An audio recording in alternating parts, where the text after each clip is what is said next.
Mason. I'm 30 years old. I'm from Manchester in the UK, and I have rheumatoid arthritis.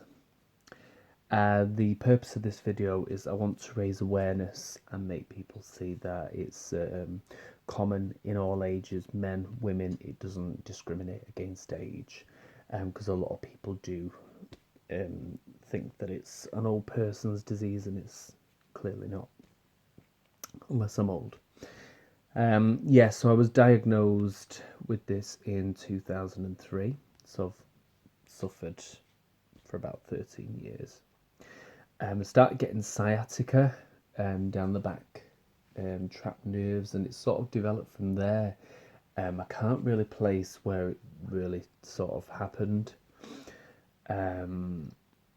So when I was referred to the doctor, it took me through all sorts of tests, took a couple of years, and they sort of didn't think it was rheumatoid arthritis, because obviously even the doctors back then thought that it was an old person's disease. But then one doctor had decided to diagnose me, so then I started going for all these kind of tests.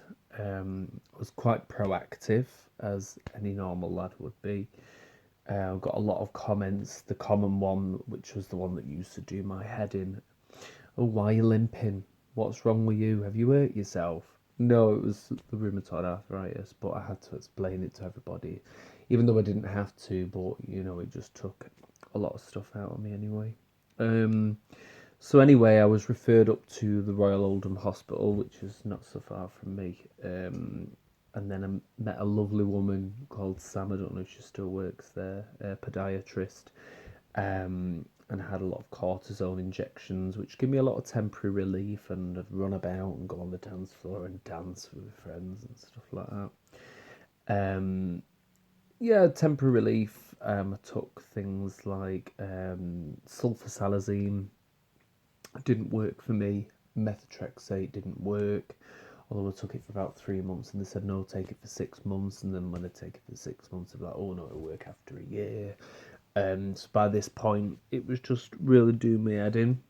And I took ibuprofen, 600 milligrams, which sort of gave me the best relief. And then naproxen later on. Naproxen came in, and naproxen helped me, but I'd have to rely on tablets. After a few years, about 2010, 2011, I'd sort of developed a hip bursitis. So they made splints for me, as most of you who know me will remember the rainbow splint that I got. Again, it didn't sort of work out for me, but I still got the splint, which is somewhere. I was passed around from pillar to post, just really fatigue, and I'd still get them now. Have vile, absolutely horrible mood swings. I have really bad days, and I put this all down to fatigue, really. So I got really fed up, and then one day, a good friend of mine, who shall remain anonymous, but she knows who she is, came to an appointment with me and basically stood in my corner, and I wasn't really sort of getting the answers that I needed, and she decided to take it into her own hands. One appointment led to another, and then I was referred back up to Tameside after going to somewhere over in Salford, back to Oldham again. And she managed to sort of get me into the right door, and then I was referred to the Spire Hospital. By this point, my ankle's just absolutely knackered. There's no cartilage left in there. So the doctor said that we should perform an arthrodesis, which is keyhole surgery to clean the ankle, which was disgusting. I don't like. I've never been, well, for not remembering, never been hospital. It was gruesome. That was gruesome, and it was only keyhole surgery, which was last year. It helped for a couple of weeks, so I might as well just have the cortisone injection. And then, well, the reason why I'm doing the videos as well is because it's 6 months to the day. 6 months ago, I was referred to Spire Hospital again. Absolutely fabulous, fabulous team. They got me in for an arthroscopy. I think it's an arthrodesis. I've had both anyway. In which they've put pins and plates and bolts. You've seen the pictures. Not nice.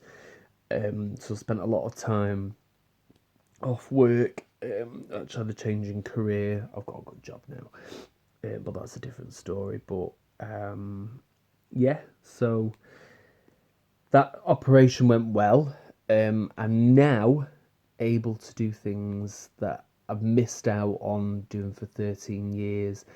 Simple things like walking to the shop without having to take tablets, being able to wear trainers that are not high tops so I don't have to hide my ankle. I'm not ashamed of my ankle. My scars all the way up my legs and stuff like that. I'm not ashamed. I'm actually love it. I'm enjoying my life now. And like I said, I just want to raise awareness and let people know that this is not an old person's disease. What I aim to do this year, because I have started learning to run, so I now want to start raising money for charity. So ideas being put in the pipeline. I've got a few friends who I'm going to work alongside, and we're going to be raising money hopefully for the NRAS, which is the National Rheumatoid Arthritis Society. So yeah, let's get it on. Thank you for listening. I've bored you for a whole 7 minutes now, so I'll let you go.